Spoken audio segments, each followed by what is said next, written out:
nagsasalita. Hindi ka rin naman nakikinig,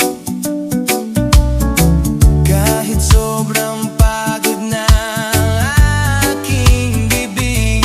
Sa mga payo kong di mo pinapansin, akala mo'y nakikinig, di rin naman tatanggapin.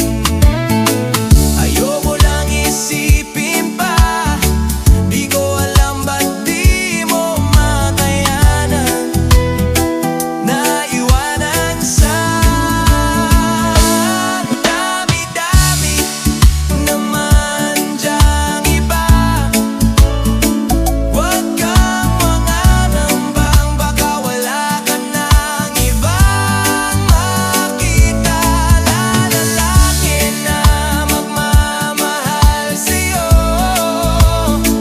at hinding-hindi niya sasayangin ang pag-ibig mo sa libo-libo pagkakataon na tayo'y nakasama.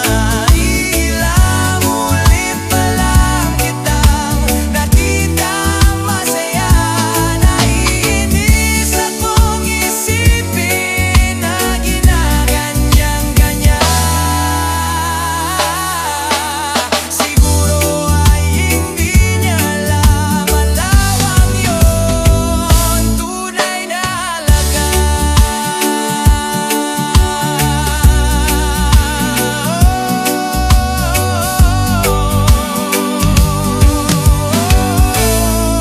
Tunay na halaga.